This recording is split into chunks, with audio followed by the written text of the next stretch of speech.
Hi everybody, welcome to Cut the Kibble. I'm Paula and this is Miss Bella, my 11-and-a-half-year-old Bichon that I've been cooking for since she was around 6 months old because she was getting very ill, throwing up at least 4 times a day in my house on my expensive rug, and I was beside myself, switching kibbles, doing everything. Nothing was working. And it was not until my vet told me to home cook, and she hasn't vomited since. And I mean that.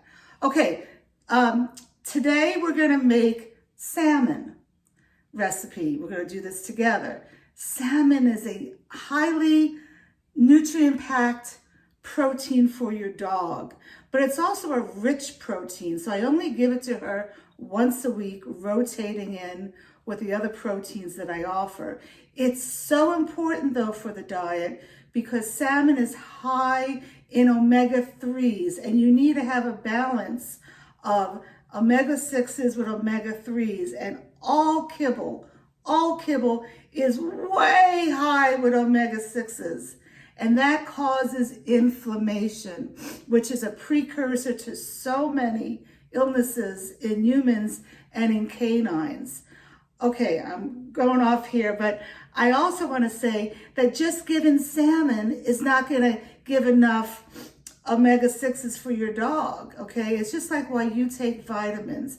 I don't do a lot of vitamins for Bella, but I am very in tune to her omega-6s. And what I give Bella once a day is salmon oil, and this one is by Iceland Pure Salmon Oil. And it's the best one on the market. Why is it the best one? Because it is pharmaceutical grade. It is not pet grade. It doesn't smell like fish.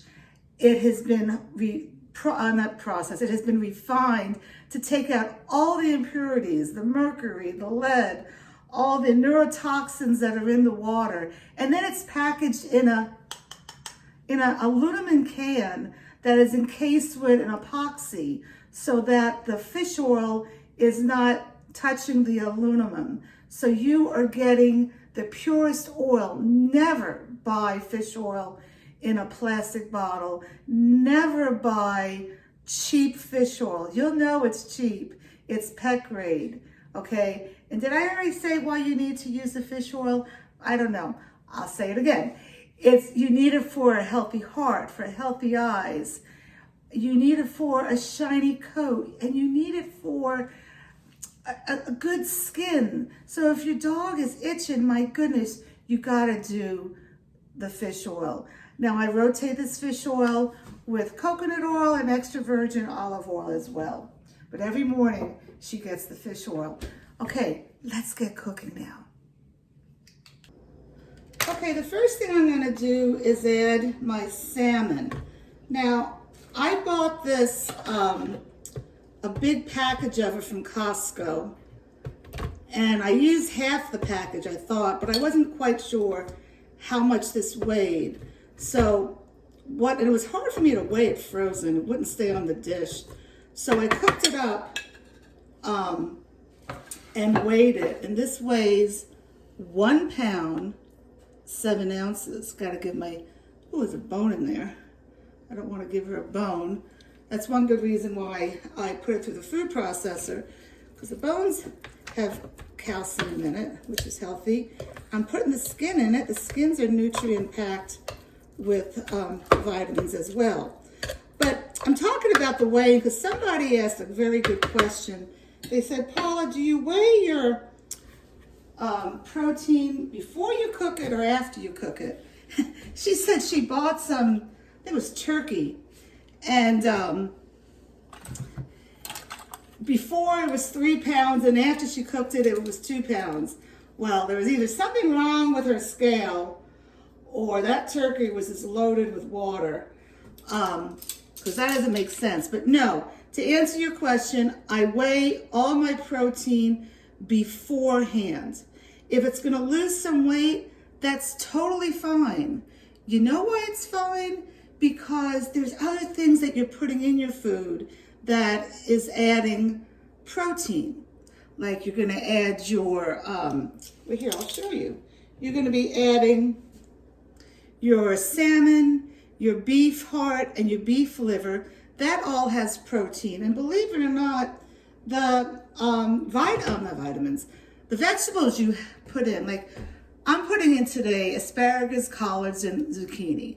Now I'm not putting in this amount, but 1 cup of asparagus has 3 grams of protein. 1 cup of collards has 1.1 gram of protein. And zucchini, 1 cup has 2 grams of protein.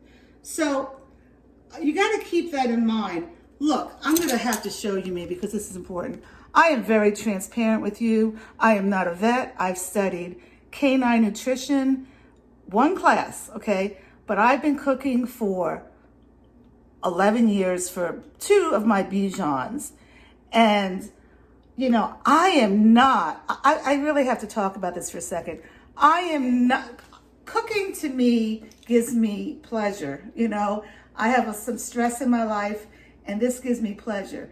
In all my 11 years, I'm not going to sit down and calculate, well, how much protein is in here, and do I have this amount of whatever's, you know, omega-3s and omega-6s. I have learned through the 11 years what you need to put into your food and what you don't need to put into your food. The last thing I want to do is be sitting down there with a calculator. If you're that type of a person, my videos are not for you. But I know you're going to learn things from me. So let's get back to this video. All right. One thing that I do always measure is my seaweed calcium, because this is crucial in a homemade dog diet. And that's why I had to weigh the protein. So this is it's 1 teaspoon per pound of protein. And again, I'm just basing it on the protein, the meat, I guess you could say that I put in. I'm not gonna add up the vegetables and all that. Okay, it's worked for me for 11 years. I'm just gonna go with that. Animal Essentials, been using this seaweed calcium for over 11 years. And then I'm gonna add in my cut the kibble omega booster, which is flaxseed, pumpkin seed, and hemp hearts. And now I'm gonna put some water to this, because when I turn the food processor on, I don't want that calcium to fly in the top and lose all the calcium that I measured. So I'm just gonna turn this on for a second and mix it all up.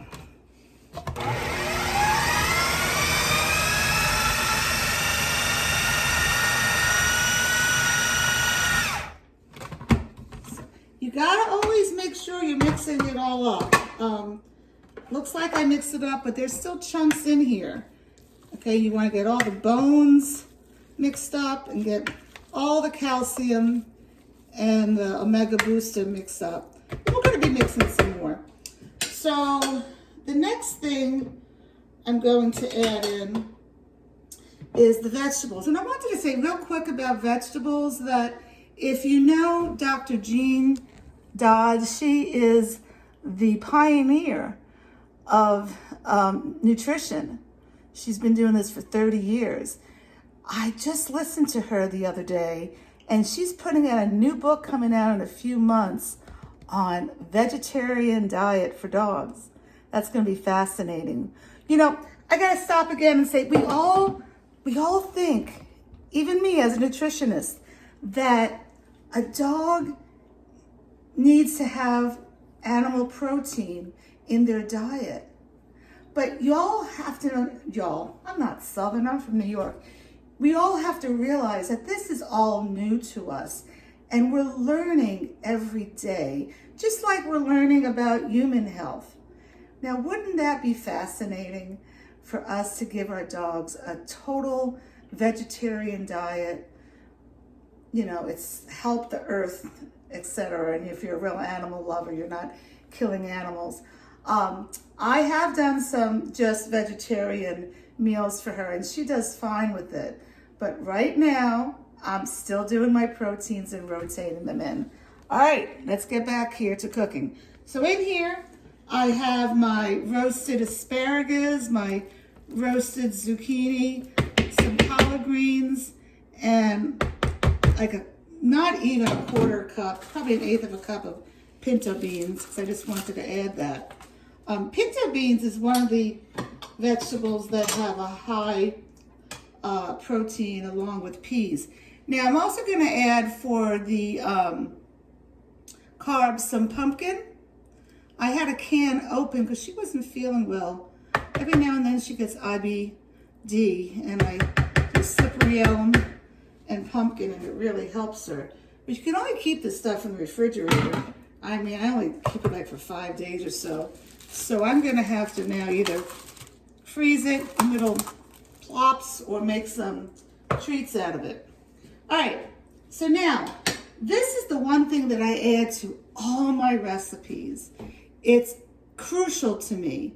You have your sardines, you have your liver, you have your beef heart, and you have your blueberries, just packed with omegas and nutrients.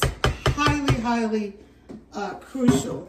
And of course I need to give this little girl, give her some beef heart. Yeah. Okay.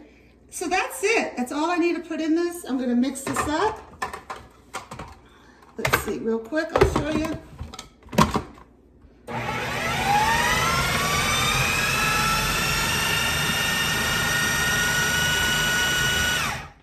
Okay, so you can look at my other videos. People say, what do you do then? You know, I could make an hour video. Get me a TV show on Food Network and I'll do that. But you'll have to look at my other videos to see what I do then, or get a consult with me. Anyway, I hope this helped you. Add sardines and go ahead and get that Iceland Pure salmon oil. Don't buy it on Amazon because it's too big of a bottle and it's not going to last. Get it on Chewy. It's the most economical one to get. I think it's like 8 ounces for $14 on Chewy. All right, take care. Have a good one.